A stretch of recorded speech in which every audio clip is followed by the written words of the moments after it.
is a Bulldog Radio podcast.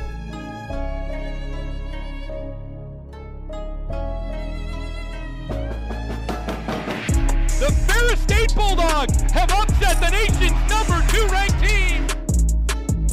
Wide open! Taylor is going to take this one to the house! Touchdown Bulldogs! It's the MVSP Season 4, Episode 35. What an episode we have on deck for you all. It was a huge weekend for Ferris State sports, some epic comebacks, some great wins, but also some despair and losses that were hate to see. Hate to see it, Brandon. However, we got a great show. Have a great show. And certainly with everything that comes with it, I mean, we have a lot to recap. Ferris State basketball and hockey, as well as track and field. I mean, some craziness going on. NFL Conference Championship controversy. What? We'll dive into that here later on. But first, before we get to the interview, which is going to be great, Beth McKinney stopping by, content creator for Ferris Athletics. You'll love to hear her story. Can't wait to share that. Me and Joe, we have breaking news, Joe. You want to do the honors? I do. We're going big time, everybody. Woo! We're going big time. We have an official partnership brewing, and it's official now with WBRN, Big Rapids Radio Network. Man, it's been a long time coming. It's been a lot of meetings, a lot of talking, a lot of scheduling and trying to figure this out. But hey, we're here. We're partnering with Big Rapids Radio, and we cannot be more excited. It is going to be an awesome partnership, and it has certainly been a long time coming as far as this whole process, and it's been super cool. I mean, just big shout out to JT Scarpelli, Steve Gove, Eric Etchinson, the whole crew for making this possible, and it'll be available, I believe, upcoming this Saturday, if not next Saturday. We'll get you more details coming up on Thursday's show to make sure that you guys don't miss out on WBRN 1460 AM 107.7 FM. For me, being able to work there prior with this summer into this year, it's been nothing but blessings and nothing but good things, and being able to bring our show to them and help them promote our show. It's a dream partnership, Joe. And I got to say here first, before we kind of wrap it up and go into the interview, I mean, this goes out to the fans because they're the ones that helped us get here. Really, yeah. And you guys, we can't say it enough on the show for all the support that we've got. I know me especially, and I know Joe has, of course. It has been phenomenal. We love you guys. I mean, it is great because, you know, Joe, content is king. It really is. I mean, also, who would have thought like 3 years ago, we're freshmen trying to start a podcast just to get time behind the mic. And now, I mean, we're going to be on the radio with this whole thing. So There really isn't any much more we can say other than thank you guys so much. I mean, to be able to have this opportunity, I mean, even at, so early in our careers, especially with audio and broadcasting and stuff like that, we really can't thank you guys enough. And we love you guys because you guys made this happen. Heart emojis all the way around. All the way around. But we got a great episode for you. So without further ado, Joe, let's swing it to the interview. Now joined in studio, Bethany McKinney stops by, content creator for Ferris Athletics. Beth, welcome to the show. Thanks for having me. Beth, thanks for coming on. First question for you. Obviously, being from Iowa, it's a little bit weird that you heard from us about a small school in Michigan. Can you tell us a little bit about how getting to Ferris, especially kind of that journey? Yeah. So I came to Ferris mainly because of my major, which is sports communication. In Iowa, we really don't have any kind of degree like that at any of our schools or anything even remotely similar. And so when I was kind of looking into the degree and, schools that offer it or similar degrees, pretty much it was either Ferris or a private school on the East Coast, which was a lot further away from home. It was a lot more expensive. And so I just started looking more into Ferris and really liked that they really preached a lot about opportunity for students. And it really made me feel like they really want the students to succeed. And so just did more research on that and ultimately decided to come here. Sick. Absolutely. Now, many people probably don't know. They probably know of you, but don't actually know you, that run the TikTok account for Ferris Athletics and all the great videos that you do. What's the interaction like when you have to go up to some of the hockey guys and say, I want you guys to pronounce medical terms? Or what's that process like of talking to the athletes and the coaches to be able to create something? Yeah. So when I first started in the role, it was super intimidating. And I am not an outgoing person at all. I am not good at just walking up to people and starting conversations.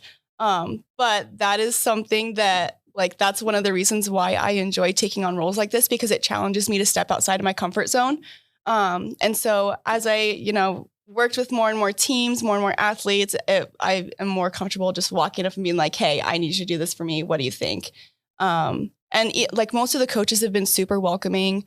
Bob Daniels loved everything that I did with the hockey team this past week. So that was always, that always helps when the coaches are on board and appreciate the work that I do too. Has there been a favorite one that you've been like, yeah, hands down, this is so far the best one that we've made? Ooh, that's hard. The football one where the O linemen are on the field. That one was really fun to shoot. That was one of my first ones. Yeah, that's the one. That was one of my first ones. I love that one. What is like the creative process then? Is it more like Harrison kind of gives you creative freedom, or is it more like you gotta like talk to him and see what he wants to have done? It's kind of both. It just depends. He will give me direction on what teams he wants me to work with each week. And then from there, I pretty much get to decide what I want to film with the teams. But when I am going with the teams, I always approach it like, hey, I've got a couple of ideas that you guys can do. Or if you guys have a specific trend you want to do, let me know and we'll shoot it, you know? Mm-hmm. So it's not just me saying, hey, let's go do this. I want to give the teams and the athletes the freedom to be creative, you know, with different trends that they want to do as well.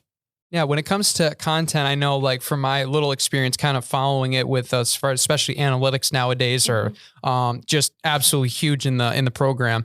When it comes to like, especially from your perspective, do you like to kind of see what's going on, what's trending and kind of see, hey, what can we use from this, maybe tweak it? Or are you like, I want to make anything as original and not been done before as possible? Both. So I am constantly like going on TikTok and like seeing what's trending, like looking at different schools, TikTok accounts, you know, different sports, all of that to see what's trending. And if there's like a really fun one, I'll be like, yeah, I want to do this. But I also do want to like try to be original. So like throwing the GoPro on the hockey players like that. Oh, of course. It's not something that it's not like a super big trend or anything, but it was hilarious and like just so fun to see some behind the scenes of what they see on the ice, you know? Yeah. Especially the speed at what they're going. Also, Coach Daniels just saying, is that thing on? Oh, just waving. I was like, that is cool. So classic Coach Daniels. Great. It's funny because like before he got on the ice, I was like, Schleppy already had the GoPro on and was already on the ice skating and recording. Oh, so he didn't know? No. So Bob comes up to me. I'm like behind the glass or whatever. And he's like, hey, do you need me to help like wrangle some guys? I'm like, look, it's already on. Like, for the GoPro, like I can see it live. Oh yeah, you're phone. following it, tracking it. I get live footage on my phone. So I showed him, I'm like, look, it's already on. Like I'm good to go. So like he saw that first and then on the ice, he's like, is it on? He's like, wait, what? How are you doing that? That's so cool. Yeah, that's sick. Is there any like other like kind of special stuff that you want to do? Like I know, cause I think we talked about it before, like trying to get like a mic'd up thing with like players on the ice or something like that, or just trying to get players like, is there anything like special like that you're trying to do, or is anything kind of cooking up in the works? I mean, I have a lot of really fun ideas specifically around hockey just because like that's what I want to work in once I graduate. So I have so many, like I have a whole like notes list on my phone of like different things that I want to do. It's just a matter of finding the right time and coordinating it all, but I don't want to give away any of my my really good ideas. You want to have a surprise or anything like that. Keep it hush and down low. You got to get on the TikTok if you want to see them. But that's right. At Ferris Hockey, at Ferris Athletics. Oh, of course. Shameless plugs, as Joe always likes to mention. Shameless plugs. Absolutely. But going back a step a little bit, getting into sports, getting into content creation, what really originally got that to you that you were like, yeah, I want to pursue this as a profession? Yeah. So growing up, I was always super into sports. It's kind of funny because I have a younger brother. And so my dad was like, yes, I have a son. Like, we're going to watch all the games, you know, all that. No, my brother could not care less. It was always me right there on the couch with him, rooting for the Broncos, like screaming at the TV, all of that. Like, so growing up, I always was just super, super into it. I always wanted to be like my dad. And so seeing him get so animated over sports, I, of course, had to follow suit and like, I wanted, just to be just like him. So from there, like my passion for sports just grew. And one of my favorite things is like getting to know the players on a team because it makes the fans feel like they're also a part of the team.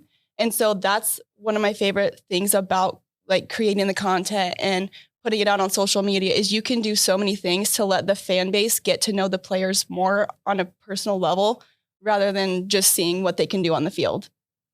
So I love, and like, you can be so creative with it. I love like finding like different ways, cool, unique ways to, you know, get the other side of the players, you know, get people more connected and interactive. That's cool. Yeah, for sure. And especially, I mean, I remember me and Brandon, our first athletics meeting this year, Harrison was saying, hey, we got this girl from Iowa who's running the TikTok account. She's going to be our new like social media intern. I was like, well, first of all, who's taking my job here? Social media job. Not like, Joe. What was that like? Did you reach out to Harrison first, or like how'd that go? Like, was it more like you got like accepted to Ferris and then you reached out, or what was that like? So I applied to Ferris last spring. It was probably around March, into the sports comm program. And so then it was in like July that I got an email from Dr. A. I think it was one of her blasts. Mm-hmm. Yes, of course. To all the sports commies. Yep. And it was like, hey, there's this opportunity. Harrison was looking for a TikTok intern. And so I was like I had not even moved up here yet. I was still in Iowa, like, and no idea what I was doing. I was like, I mean, that'd be a really good thing to like get my foot in the door. Raise my hand, please, now. So I emailed Harrison. I was like, hey, I'm interested in this, but I'm not moving until Labor Day weekend. Is that going to be a problem? He's like, no, that's fine. We'll set up an interview. I just say it's really chill. I mean, yeah. So like we set up a Zoom interview for the end of July. And he's like, yeah, you're the last person I'm interviewing. And then like 10 minutes into the interview, he's like, yeah, like you got the job if you want it. I was like, yeah, I want it. Yeah, there we go. Please. There we go. There you go. But just in the whole perspective of comparison, Michigan versus Iowa, what's the biggest differences that you found here compared to back home? Corn. We're not We're not gonna have that conversation. We have corn here too, Joe. Yeah, corn's better here. Probably. Whoa, is that? Listen. Okay, here we We go. won't have it. We won't have this discussion. We're not going to argue over this. Yeah. I mean, everyone hears from Iowa, hears that I'm from Iowa, and they're just immediately, oh, corn, huh? I'm like, yeah, we've got corn, guys. We have other things There's too. more than just corn. Biggest differences, I don't know. Everyone was like telling me, oh, good luck with those Michigan winters. But so far, Iowa winters have really not not bad. compared to Michigan. Like, Iowa has been worse. So far, just this year, obviously, this is my first winter in Michigan. But I don't know, some of the lingo, like me and one of my friends the other day were having a conversation. And she's like, yeah, this guy said he's going to go cut the grass. And she said cut the grass like 4 times. And I'm like, do you not say mowing here? Not really. Mowing, I'm like, is mowing not a thing? She's like, I mean, no, we say cut the grass. That's so funny. Like of all the things to like be different, it's just funny. Just little things like that, yeah. Yeah, that is crazy. We don't use, I don't think, is corn casserole, corn, just anything lighter here compared to Iowa? Or is it just that much? I mean, I don't know why we're stuck on the corn idea, but now you just got me thinking here. We do have corn casserole in Iowa. Okay, that's good. Because that seems like a staple in like Thanksgiving, like as far as like in my house, but like outside of that, that's like not much. I mean, maybe occasionally like you go out and barbecue. Obviously, you got chicken on the grill and you got corn on the cob and whatever. But man, that's very interesting though. Like, doesn't Iowa like the winters get to like negative like 20? Like, yeah, the high yesterday in Iowa was 5 degrees. Jeez. And that wasn't even like real feel. That was like the actual temperature. Jeez, dude. Today's high's like 14, and that's cold for all of us. I mean, it's been the coldest day in a while. It's 15 right now. Yikes. We just got snow too. Yeah. We got a snowstorm. I feel like the Michigan winters, I think the problem is they're not very consistent, you know, like, because if You could either have like a negative Iowa's 10. like that too. yeah, Iowa's, you never know what to expect. yeah, Like literally we had a tornado one day last year. The very next day it was snowing. It was like What? tornado and like 50 degrees next day, ground covered in snow. that's impossible. Like that does not geographically wild. meteorologically make sense. We had a day like that, like late November, where like snowed like, what was it, like 5 inches, and the next day it was like 70 or something like that, right? Yeah, that sounds about right. Yeah. I remember going to practice one day in sweatpants and like a whole like thermal, like 3 layers. The next day I was in shorts and a t-shirt. And I'm like, this doesn't make any sense. But anyway, let's get back on track here a little bit. Corn and weather and all that good stuff. But you said that you want to eventually get into hockey with content creation. Is there a dream team in mind? I mean, the Avs are my team, so that'd be so cool to work for the Avalanche one day. But, you know, after graduation, I'm going into it with an open mind. I will work anywhere that I can get into. Does that mean you would work for the Wings? I would. If the opportunity was there, I would work for the Red Wings. Oh boy. I would still like secretly under the carpet, root for the Avalanche. No. I gotta stay faithful to my teams, man. I respect it. That's true. I was gonna say, have you kind of now morphed like some favorites for like Michigan sports teams and stuff like that, or do you stay true to the Denver teams? I mean, as far as pros go, I'm still faithful to Denver. College, I'm still an Iowa fan. All right. Oh my gosh. Joe's like, have fun with your 1-in-10 whatever program. Look, I loved them when they were good. I love them when they're bad. Same with the Broncos. Same with the Broncos. Mad respect. You don't jump teams like somebody else I know that's listening to this podcast. Brendan. Sorry. I'm just kidding. Brandon's calling people out. Yeah, it tends to happen a time or two. But anyway, last question. Always ask everyone that we have on the show, Beth. What's been your favorite thing about being here in Big Rapids and being a Bulldog? That's hard. Honestly, one of my favorite things has been the friendships that I've built through working through athletics. So obviously you guys, Courtney, Sean. Hard about me cry. I mean, we have a blast, and getting to attend all of the events and working, behind the scenes together, we have so much fun.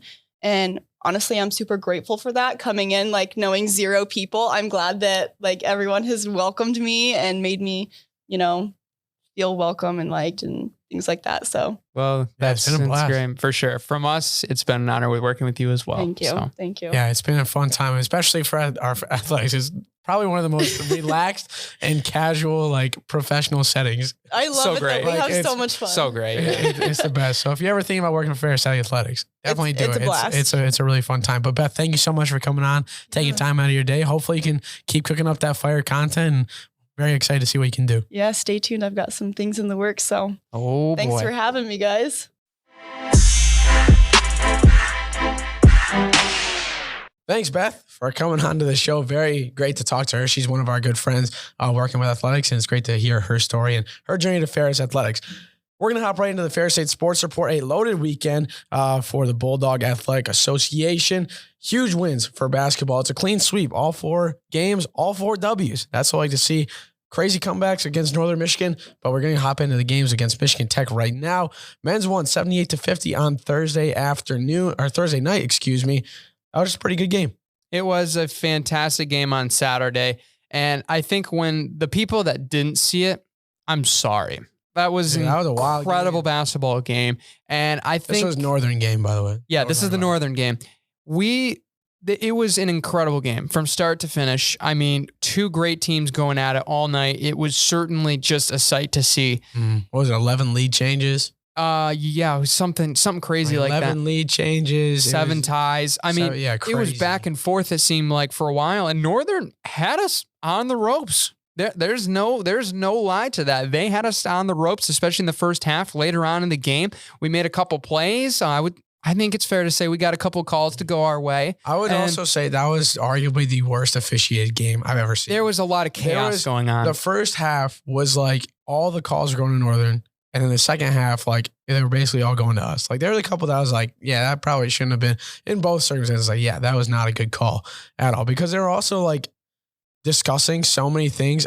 There's 3 technicals in that game or something like that. I don't actually know if there was 3. I mean, obviously the Northern coach got teched for the end of the game, but yeah. And then their number 25 got a technical call on him because he was like yelling at the ref. Oh, maybe, yeah. Something like that. And I think there was one more because they like got called a flop or something like that. The flop warning. That is right. That would be a class B technical. But I mean, the game was phenomenal. I mean, it was really one of the best games that I've seen in quite some time. It probably rivals the Minnesota Duluth game from a year ago. For those that remember that over Christmas break, that was an incredible game. But I think overall, when you look down to it, especially in the recap, I mean, you look at the way we shot the 3-pointers and it didn't look pretty. I mean, 21% from 3-pointers, but we scored 106 points, Joe. I think that shows so much about this team's grit. We literally had 45 boards. They out-rebounded us a little bit, but obviously they're a much bigger team. They're a lot more lengthy than we are, and they are a more physical team.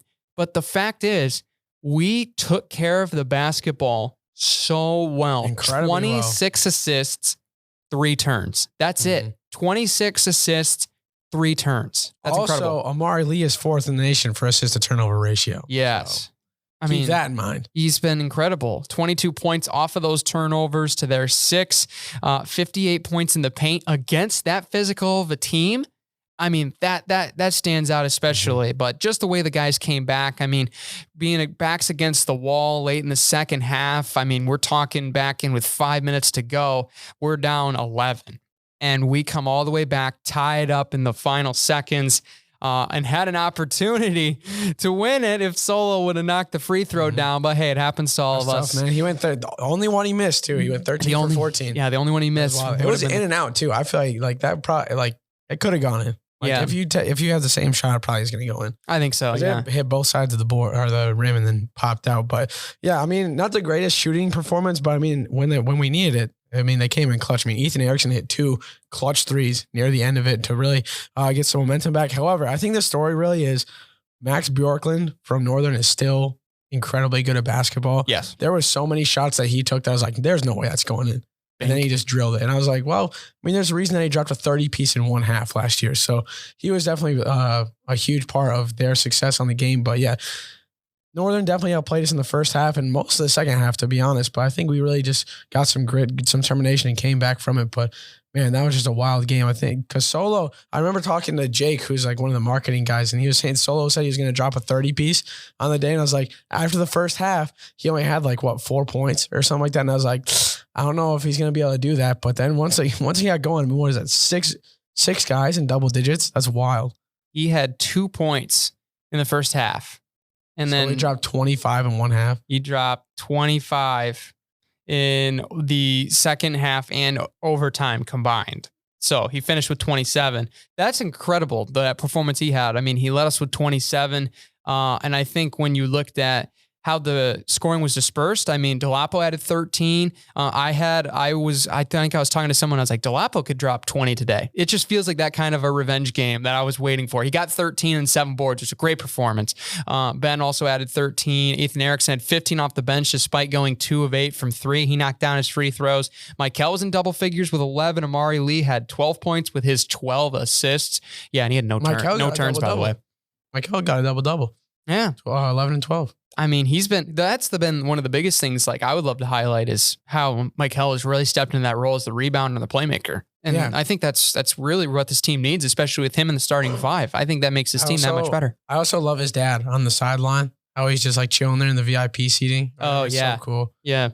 He's a cool cat for sure. But cool cat. Yeah. But that's the recap of that game. And to hear from Coach Bronkema, I think he's in our perspective too, Joe. I mean, he thought this was a fantastic game as well. It was an amazing finish, and the crowd got a treat because Northern Michigan's really good, and we couldn't slow them down at all in the first half, not at all. And we did talk, and reemphasize a few things. Not a whole lot of changes, just reemphasize a few things. I thought our guys came out and competed in the second half, and they never gave up, right? Because usually when you're coming back from down, whatever we were 14, 16. You get close, and it took all your energy, and then they go on a burst. We did that twice, where we got it down to 6, 5, 7, and then they push it right back to 11. And a lot of times, that's it. That's all you got. But we hung in there, and we tied it up. And then even for Solo, who had such an awesome game, the free throw was in and out, right? And then an extra 5 minutes for our guys to stay focused, determined, and to win that overtime like the way we did. Really special game. Really special. And Northern Michigan's really good, and they're getting their point guard back here pretty soon, and that's going to make them even more dangerous. But it was a heck of a win for us. I mean, Coach said it himself, but also the win on Thursday against Michigan Tech, big comeback win. Not necessarily like a full comeback win. We're only down by a little bit. Yeah, but I think this was at one point. Yeah, I think this was a big comeback of. We needed that one after what happened up in Houghton for how poorly we played. That was a good redemption game. And I mean, 6 straight now. I mean, that's wild, but this game was a little bit different. It wasn't definitely, the scoring was not as good. I would say the big story, Ethan Erickson, 5 for 6 from 3. I mean, the guy couldn't miss. That was wild. It was lights out. I mean, we finished 50% from 3-point range, 58 overall from the floor. Very efficient, out-rebounded them by 16. We did have a couple extra turnovers, but we made up for it. Fast break, dominated in the paint. This team is showing that they're a great shooting team. But boy, they can still beat you by controlling the basketball and beating you on the boards. And that is a dangerous team that you don't want to face going into March. Mm-hmm. And especially now with the second part of the conference schedule coming up, that's exactly what you want to see. A lot of teams are starting to heat up. Grand Valley, they had a slow start, but they're starting to kind of get a little bit into their own footing there. Davenport, you got Purdue Northwest who can really do some damage, but also you got Lake State, Northern, top of the table teams who are going to be a little bit dangerous when it comes later on in the season. But yeah, great game. So great game for that one. 50-78 victory for us. Brandon, let's hop into the GLIAC scores. Let's go. All right. Northern Michigan, this is all on Thursday, by the way. Northern Michigan fell to Lake Superior State 65-61.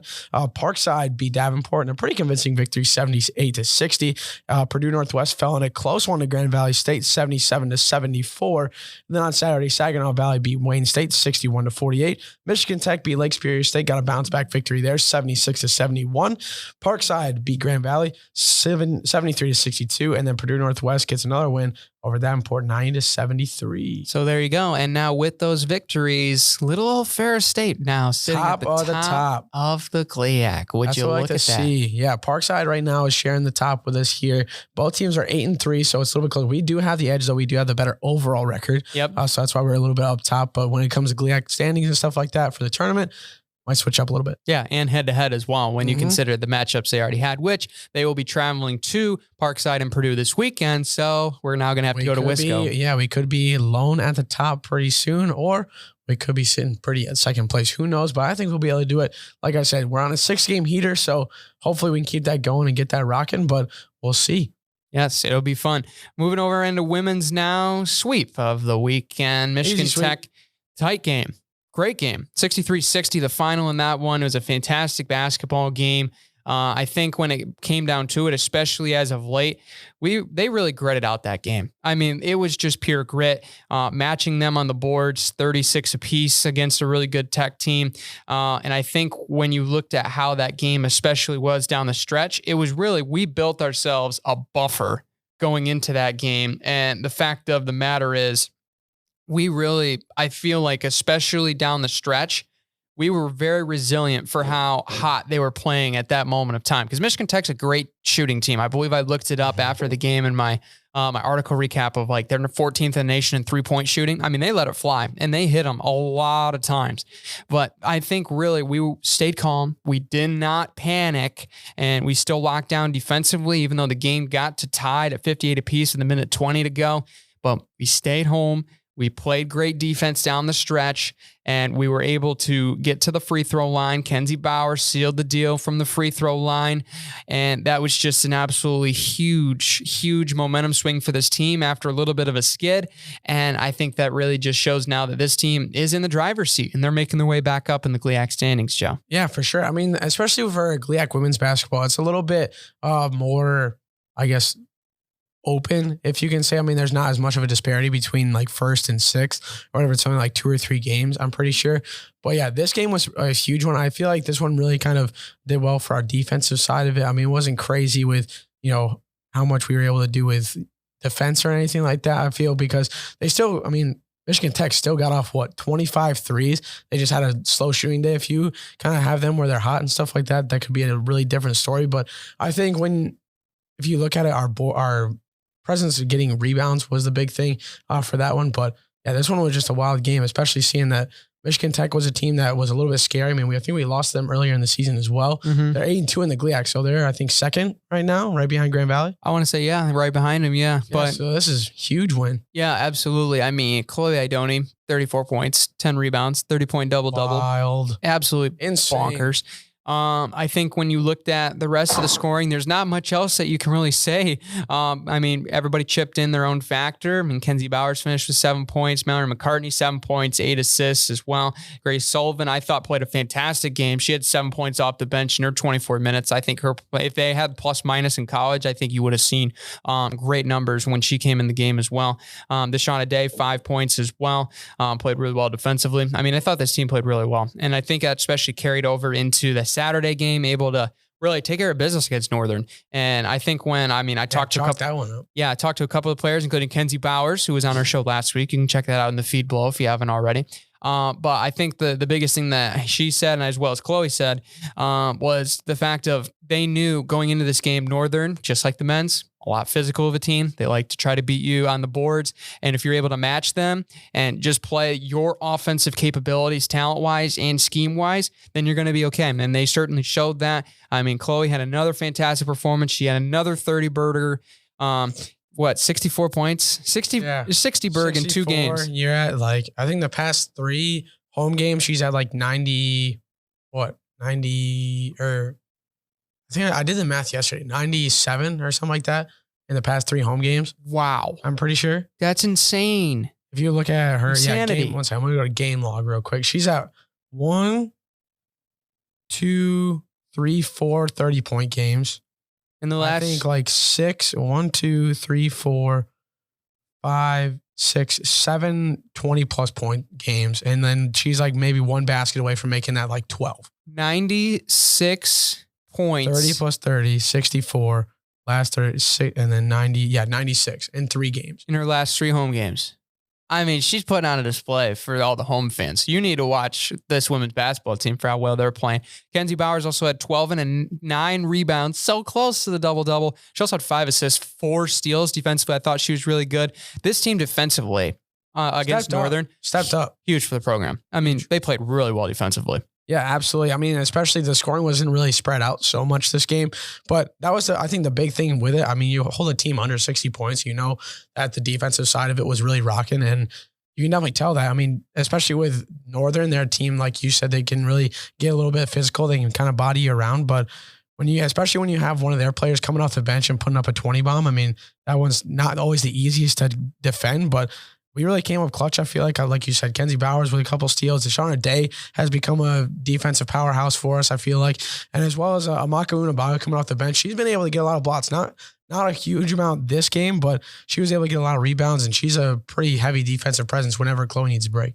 Absolutely. The depth on this team is definitely starting to show up, and I think overall defensively turned them over 17 times. I mean, that was absolutely crucial. Crazy. I think not necessarily just leaving it with assist and turnover ratio, which this team is really good at. But I thought the way that this team got out and ran off of those turnovers, distributed wise, got a lot of players open and a lot of opportunities. I think that's really what helped us stretch out this game. And I think Coach Westendorp said it will play here in just a minute. And it was really short and sweet to his mind that the matter of fact was they took care of the basketball, and that's what helped them win the game.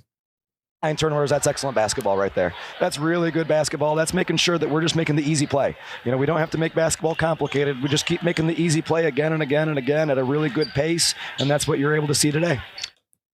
That's all you got to say. Take care of the basketball. Sweet, yeah. You can play your best basketball. And that certainly was on display. And especially a crucial weekend, Joe, because a couple upsets happening over on the women's side. Mm-hmm. Well, we'll go right into the GLIAC sports report and our scores report, I guess. It's not a sports report. Northern Michigan got the weekend split. However, they didn't really put a whole lot of points on the board against Lake City on Thursday. It was a 50-34 victory for them. Parkside doing business against Davenport, 81-68 win. And Purdue Northwest fell to Grand Valley in a pretty blowout. I mean, it's blowout. 88-47, trying to sugarcoat it, but you really can't at that point. Yeah, 88-47 win for the Lakers there. Saturday, Michigan Tech took on Lake Superior State, 66-58 win for them.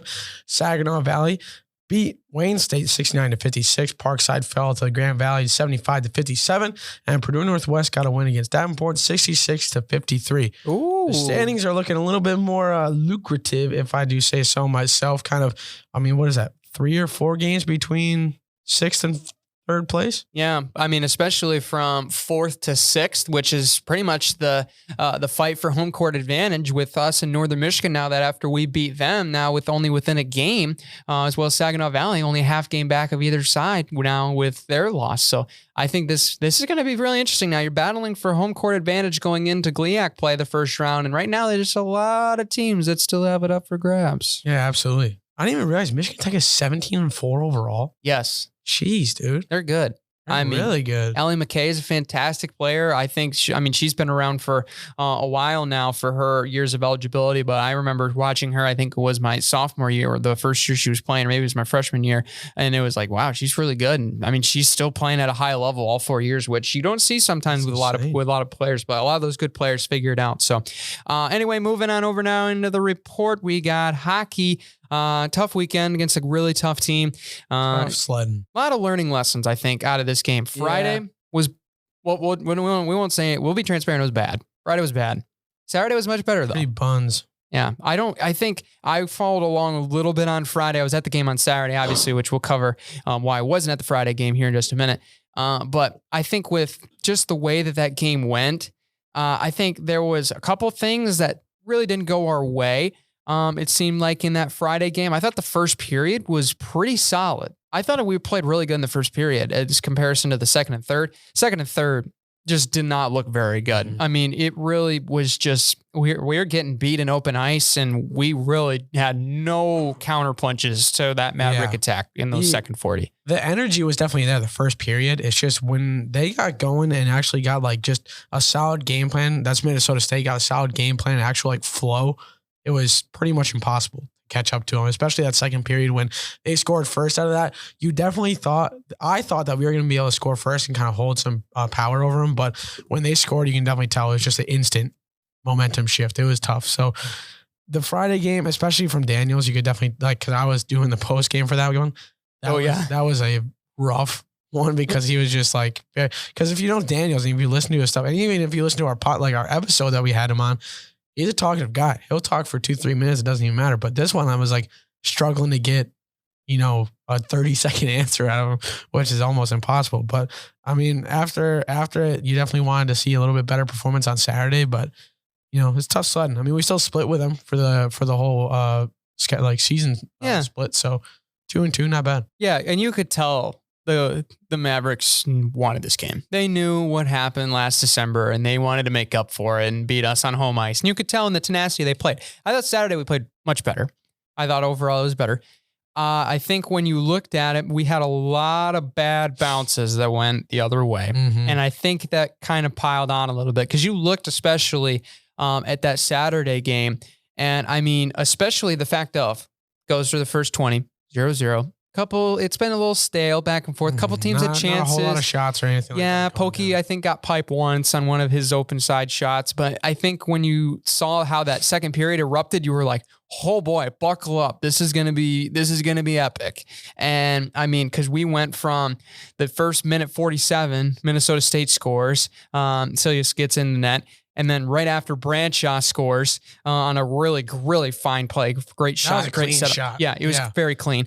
And then Minnesota State scores a minute later, and then 15 seconds later after that, they scored the third one. It was an absolute gut punch when they scored that third goal. Because I know me and Joe were up there doing stats, and we're trying to relay. I'm trying to relay plus minuses to some of the guys over on the other side. Now I'm going to get the plus minus from Joe, or the assists and the goal officials from Joe. And it was like literally back to back to back. We could not stop, and it was just gut wrenching walking down the hallway. By the time, if you were looking at the live tweeting, I tweet this out. By the time I had the graphic and all that stuff put on for Branshaw's goal and tweeted it out, they scored 2. By the time I was typing it, and then when I pressed tweet, they already scored 2. And I was like, well, this is great. Yeah, it was chaotic. And I mean, really from there, I think they controlled the puck for the rest of it. They really kind of killed it out.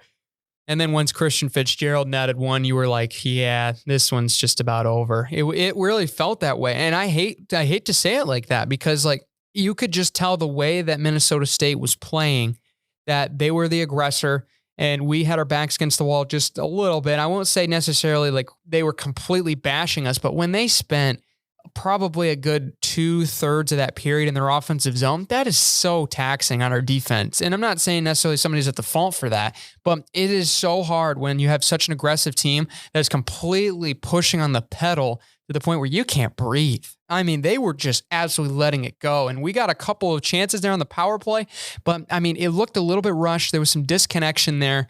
And I mean, there wasn't a lot of great looks that we had on the power play, which I think we went, 0 for 7 or 0 for 8 on the weekend. It was hard in that department. And it's not even like Minnesota State's power play was super good. We had chances. It's just we were keeping on like not making the most of it. If that makes any sense.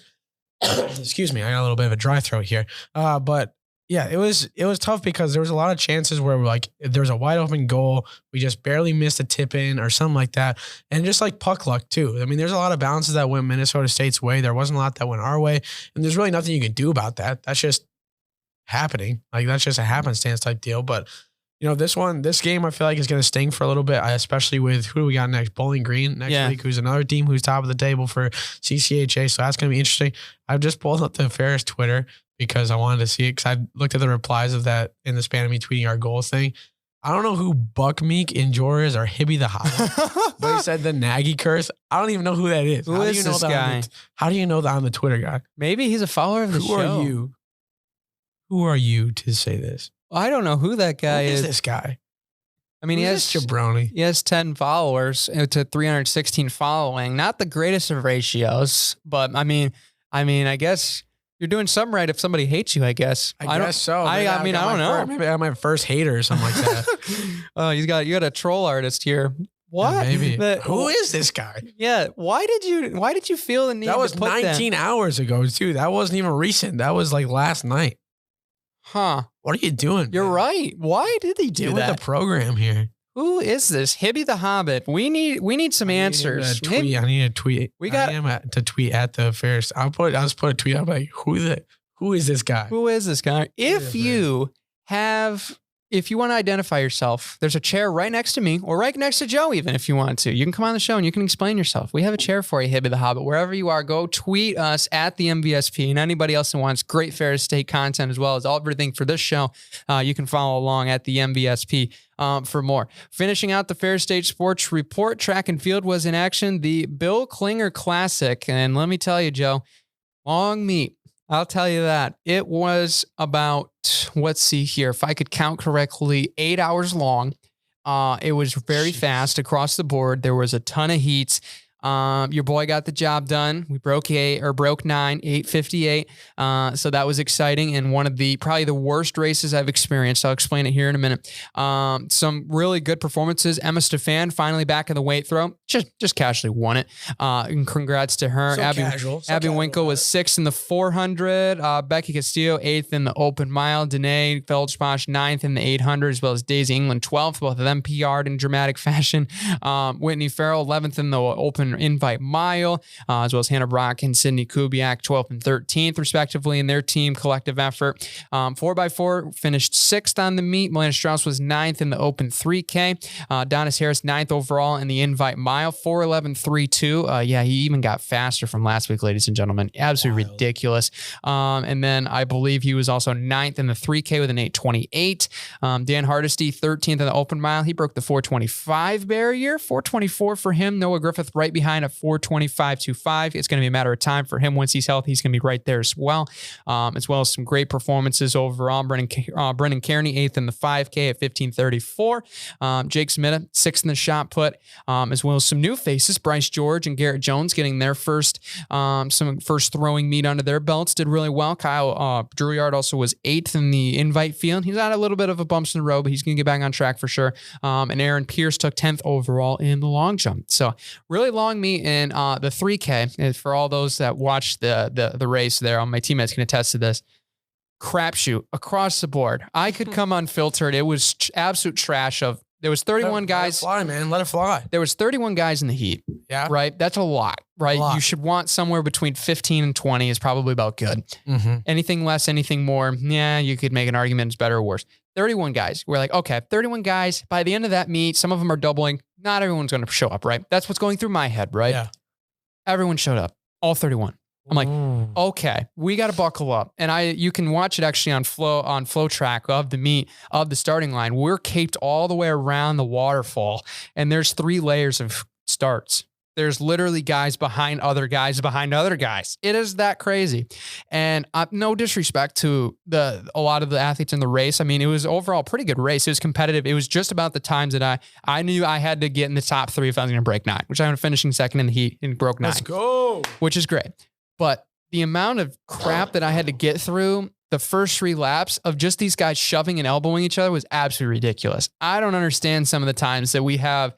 I understand it's racing is competitive. Elbows are going to be hit. There's going to be guys trying, but this was like, it was NASCAR Track is not NASCAR. You're not going from high side on one turn, back chopping inside on the rail, and you're going to take somebody out and knock them on the turf. How many guys were on the track at one time? You have 31 guys on a short track? On 2 lanes and a 300-meter track on one straightaway, about 1 step behind one another. And you have guys going inside and outside. That's terrible. It was terrible. And it wasn't like I've dealt with it before. Why didn't they make 2 races? Because they wanted to get out of there.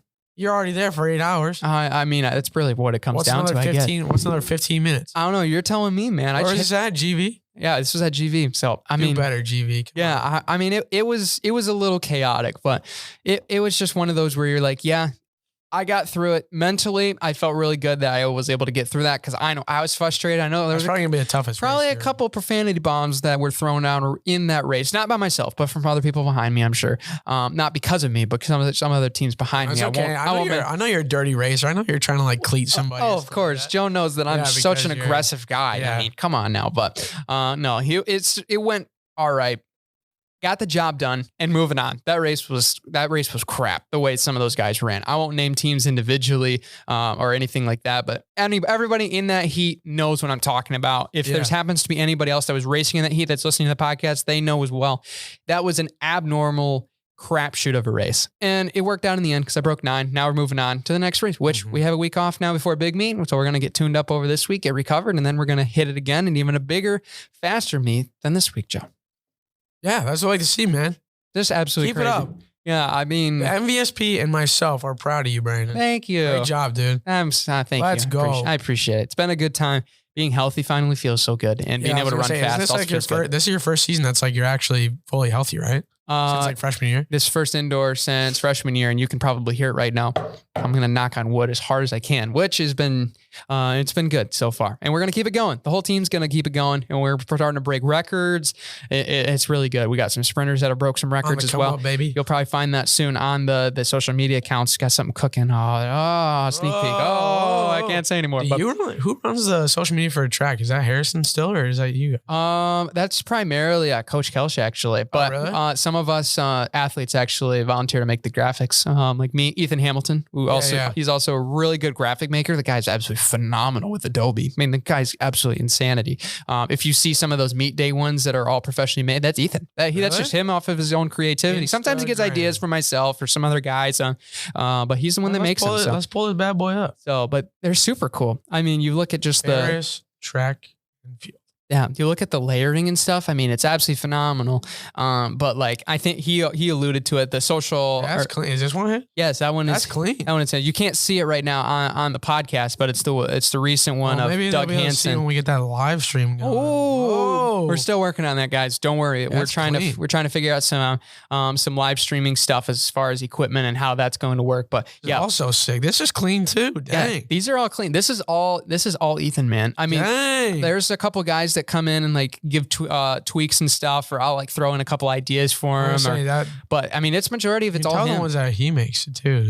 Like majority of that stuff is his. Coach takes a couple pictures here and there of when we're doing workouts and stuff. Who's that guy with the sunglasses on? Hey, I like those sunglasses. I got those the same pair. Those are $15 sunglasses off Amazon. Really? Fun fact. No, they're not Oakleys. They're not Oakleys. They're $15 fakes. The Folkleys. They're $15 Folkleys. I was gonna say I have like actual Oakleys, but they look exactly the same. Yeah, on my Strava account, which if anybody in the running community is following this, you have Strava, you can follow me. I have that picture on there, and some people have asked me, "Are those Oakleys?" I'm like, "No, they're Folkleys. They're $15 Folkleys on Amazon, and they look fantastic." But there's some recap ones in there as well, but there's a lot of good ones in there. So that's sick, man. But yeah, your boy made his own graphic debut for the school record for Donis, as you can see. This one? Yeah, went for a little retro player card kind of vibe there. If you can kind of see, I like that. It doesn't look too bad, but it's a nice little setup we got here. So we'll make that work. Was that supposed to be a dog bone? It is a dog bone. Wow, you look attention to detail. It's more of like a paint. It's more like a paint spray with a bone kind of accent shape to it, but it gets the job done. So, but yeah, there you go. There's an insight into Ferris State Track and Field media days and stuff like that too. So that's kind of cool. Sick, man. No, it looked pretty sweet. Cool beans. Anyway, we got more of the show to get to, so we'll take a quick break. When we come back, why some of the championship games are talked about by the officials and why some people might be wrong. Stay tuned.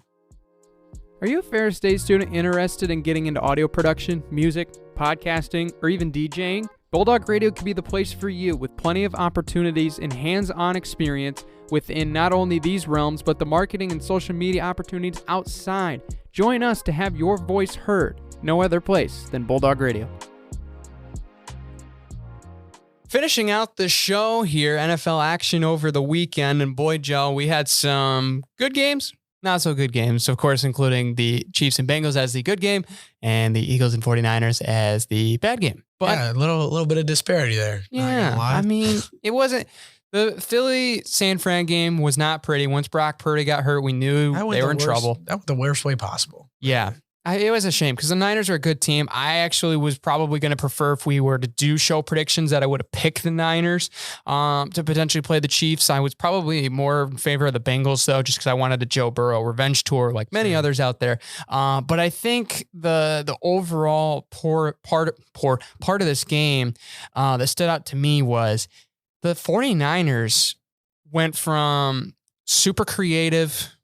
They are so explosive when it comes to the variancies of play calling and all of these sort of schematic advantages. But once Brock Purdy went down and Josh Johnson comes in, no disrespect to Josh Johnson, he's a solid quarterback, but he's not going to win you an NFC Championship game. Yeah. I mean, there's a reason he's been a backup quarterback for 14 seasons. Right. You know?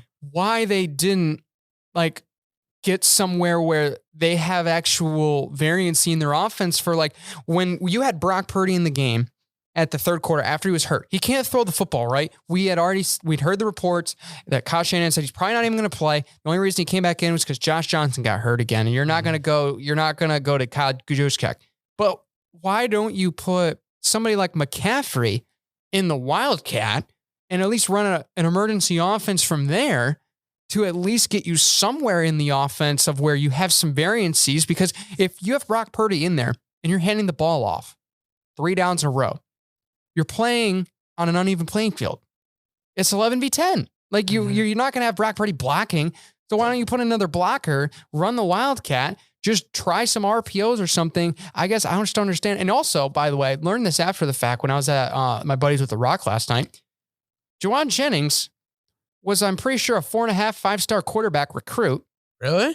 He was higher recruited than Joe Burrow at quarterback in high school. But he's not the emergency quarterback. Huh? That does not make any sense here. I don't know. Sounds confusing. Yeah, that does not make any sense. But anyway, Philadelphia certainly looked like the team to beat. Took care of business. And they, they didn't even have to move the ball that much. Their defense played fantastic. Well, when you're playing against a 4th-string quarterback in the NFC Championship game, it's a little bit tough. But I don't know. This one was just weird. Jalen Hurts didn't really have that crazy of a game. I feel like, he got, he was more rushing. I feel like this whole game was more rushing than anything because he only had $121 in yards, which is a little low even for him. I feel like Gardner Minshew got in. Good for him. I took a nap during this game, to be honest. I was up for the first quarter, and then Brock Purdy got hurt. And I was like, yeah, I'm just gonna conk out for a snooze fest. Yeah, just gonna snooze. Yeah, you look at the stat sheet and you're like, man, they didn't run the ball particularly they weren't spectacular in that category. Because they all finished about under 50 yards, but they still chomped out 3.5 yards carry. Still scored when they needed to. They moved the ball just they needed to because the offense really just kind of wrote out the game. They didn't even do anything. Defense was locking down the Niners offense, and that's really what they needed to do to win the game and control the tempo, and that's what they did, and now that's why they're going to the Super Bowl. Yeah, unfortunate for Christian McCaffrey, too, because he's got that 0-for-1 completion attempt rate. Yeah. He overthrew that one 70 yards. That was crazy. I didn't even somebody's got to be down there, but then he didn't realize that the deepest receiver was only 20 yards downfield. Yeah, no, I don't know if he was just trying to show off or something like that, but yeah, not the best show out for him. Yeah, I think when you look at how these teams really kind of came into this game, and I kind of yawned there for how boring the Niners offense looked in that second half, but I think when you looked at how the Niners, Fred Warner gets banged up, you lose Brock Purdy, then you lose Josh Johnson. Got a couple other guys on the O-line that are shaking up still from practice during the week. You're like, what are you going to go into that game preparing? I guess the unpreparation the mispreparation, whatever proposition goes before the preparation that makes that look like they didn't do a good job. It really showed out in this game because, I mean, this team, this franchise has been ill-riddled with injuries for so long. Yeah, and it's like, you got to be used to it at this point. Yeah. You really got to prepare for it, especially if you're rocking with Brock Purdy, your third string quarterback. Yeah, he's good. And I feel like if he was 100%, you could have seen them winning this game. Oh yeah, absolutely. But you got to make sure that, hey, now he's you got to treat it like, hey, he's our first string and Josh Johnson our second string. Because Jimmy Garoppolo's not going to be able to come back. No. Trey Lance is gone. I mean, you're not really going to be able to do anything with that. So you got to prepare for that. And if you don't, then it's like you're not really preparing in the best way to win a championship game as well as trying to get to the Super Bowl. Because if that's your backup, which, I mean, you don't really have much of a choice. But if you can't, make a chance to, at least put Jawan in there or something, the guy who actually knows how to run an offense instead of putting Christian McCaffrey, I don't know. I feel like this is just a very poorly managed game. Yeah, I think when you looked at it, congratulations to the Eagles for their fantastic season. They continue and fly rolling. I'm excited for this Philly team. Yeah, fly onward in Philly, and I think the fans certainly love it. Climbing, I thought there was a rumor that was out that they had greased all the poles, and there was still about 200 videos I saw of people climbing up the poles. So I don't know if that was necessarily just a hoax to try to keep people away from climbing up on the infrastructure in downtown Philly, but it didn't work. That was the funniest part. They did that when they won the Super Bowl too. They greased up everything. They made sure nothing was going to get taken down, and they still got up there. When you got millions of drunk people, just chilling out, partying and having a good time. That anything's going to happen. Whatever. It's weird because being around, going to tailgates and stuff, I can say this with 100% certainty. If somebody's drunk and they are watching sports and they want to go do something, I can bet you 100% that what they want to do is what's going to happen. If they want to climb a pole, doesn't matter if it's greased up or if it's got nonstick spray or something like that. They're going to be able to get up top of it. They're going to be able to go crazy. I can tell you that right now. Yeah, for sure. If they win a Super Bowl, that's even going to be more crazy. That is going to be absolutely insane. But I think now when you look at the team on the other side, obviously a pretty intense game going down the stretch. The Bengals losing to the Chiefs 23-20. Pain. Yeah, it hurt. I wanted Joe Burrow to escape out of this one. I wanted the revenge tour. But I think the biggest deal with Bethany Mahomes and Jackson Mahomes for another game. That's gonna be the worst. I think Joe speaks on half of literally any NFL fan that follows any sort of social media. Anybody that's not a Chiefs fan. I feel like Chiefs fans even don't like her. Yeah, I don't know. I mean, whenever you think of a Mahomes, not of Patrick Mahomes, I still think of them when I think of Mahomes. I don't even think of Patrick at first. That's scary, which is bad. Yeah. It gives me one of these kind of vibes. It's just really sad, to be honest. It's more of just I got to hang my head in shame because I'm not even thinking about a good quarterback. Yeah, because, kudos to Patrick Mahomes for the way he played. What is it now? He's at 3-4. He's made the championship game every year he's been a starter, hasn't he? Something like that, yeah. And he's, I think, what now, 2 of 2 or 3 he's 3 of 4. 3 of 4. Or excuse me, 2 of 4 or 3 of 4, one of the two. And he's played really solid in he killed these games. I mean, the fact is, 326, 2 TDs, 29 of 43. He was great. For being on an injured ankle, you could tell. I don't want to give disrespect to them for covering this game, but I hate when every replay angle they're watching his feet. I'm like, yeah, he's injured. We get it. We all are with it. We are with the program. We know that he's hurt. Yeah. Okay. Well, let's not show it after some dude runs through 5 guys and gets 10 yards and we're showing him how he handed the ball off. It's like Pacheco just made a great play, and why are we not doing that? You know what I mean? I don't know. I will say one thing. The amount of love and just Chris Collinsworth too. I don't even know if he called this game because I had a beer league game. Shout out my beer league team. Oh, the Rubber Puckies. Yes. Of course. If you ever in Big Rapids and you ever want to have a good time, it's playoffs now. So it's going to be good hockey, but Big Rapids Rubber Puckies, man. Shout out here to stay. Instagram. I can't remember what the tag is. It's Big Rapids Rubber Puckies. If you want to follow us, our beer league team has an Instagram, actually, which is wild. Anyways, but it just seems like every single time that Patrick Mahomes plays, it doesn't matter if it's a routine throw. He's made some crazy stuff. I'll say the diving throw and stuff.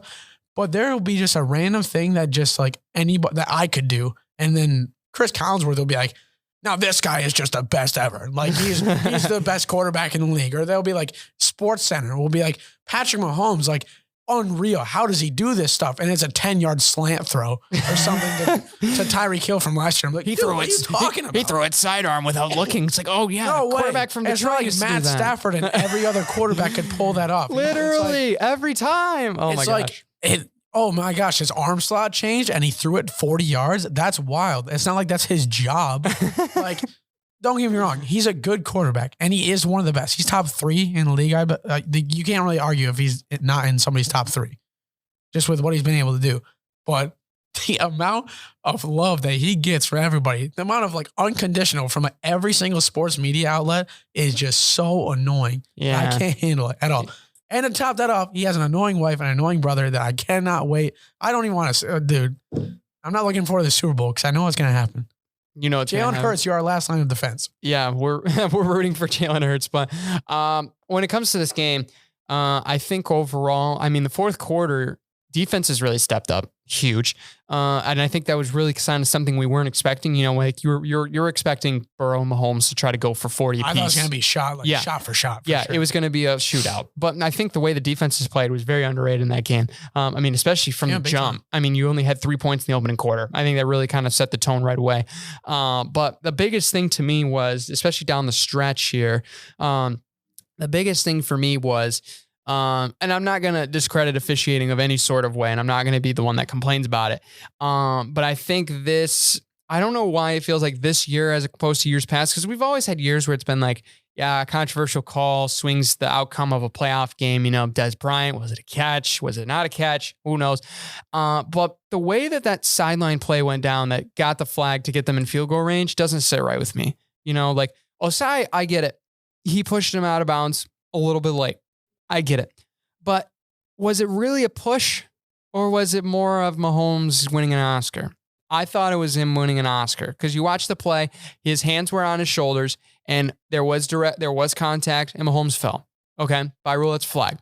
But when you flop to get that flag, now that's the thing. We're having to think about this for the rest of the postseason and for the rest of time with the 2023 Super Bowl. And this whole NFL season from 22 to 23, we're going to be remembering, oh yeah, this could have been the year, like it was the Chiefs and Eagles. Oh yeah, you remember when Mahomes like flopped out of bounds and got him to the Super Bowl for the Bengals? Oh yeah. And then that whole 5th down thing, which I read a little bit about why that crew brought that play back. And I was like, okay, that makes sense. But do we really, like, we need to figure out some way that stops this immediately. So we don't have this situation, you know, because everybody on Twitter was like, yeah, the Bengals got screwed. It was the refs' fault. All the refs' fault. They've been Kansas City the whole way. And I'm like, no, you're not going to say that. But what we're saying is there needs to be a clarification on how this process goes to stopping the play and replaying the down and all that sort of sense. Because fans are just confused because then they're hiding this back. They're like, oh my gosh, they gave them an extra down. It's 5th down and then they get a flag and then they keep the possession alive. What are we doing? And it's like, yeah, but they had to stop the play because the clock was wrong.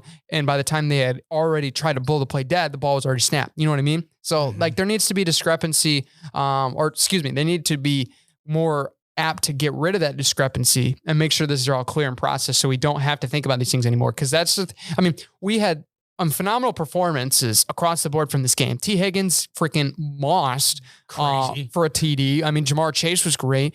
And I think when you looked at how all this game went, it was a pretty good game.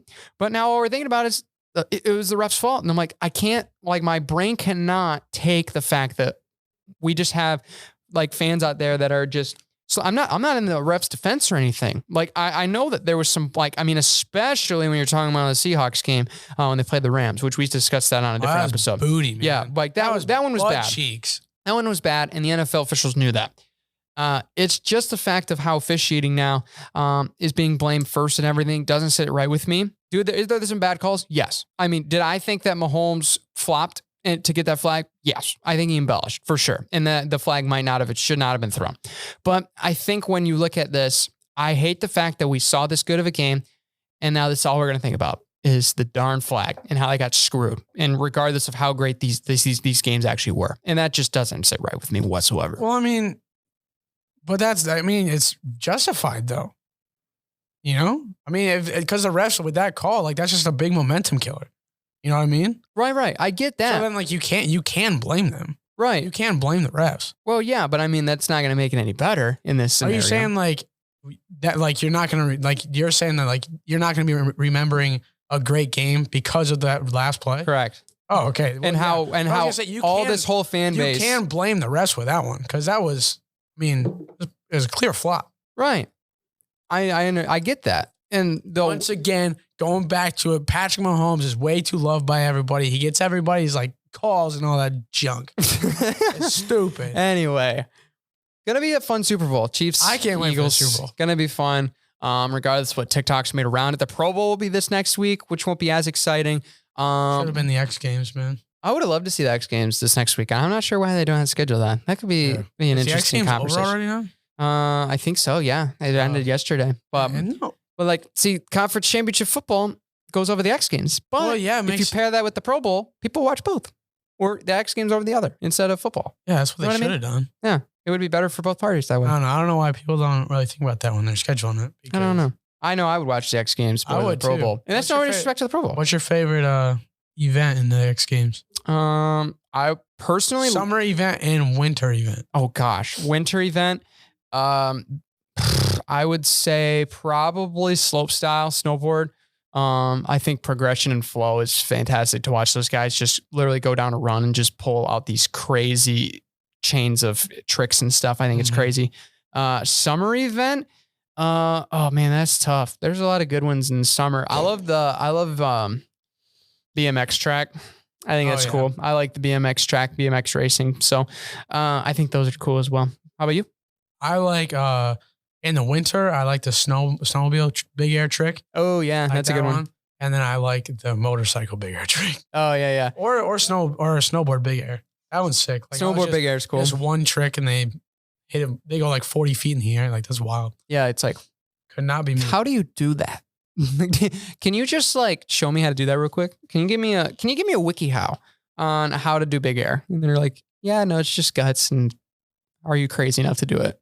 Yeah, it's insane. Basically. But anyway, let's wrap it up. Great show, Joe. Yes, Make sure you follow on the MBSP. Make sure you subscribe on whatever podcast platform you are on, as well as check out WBRN, soon to be a new partnered home for this show, Hey-o. which you can find on 1:00 on every Saturday on WBRN 1460 AM 107.7 FM, as well. Be calling Cardinal basketball this upcoming week, so you can check out me and Joe for that. But until next time, take care, everybody.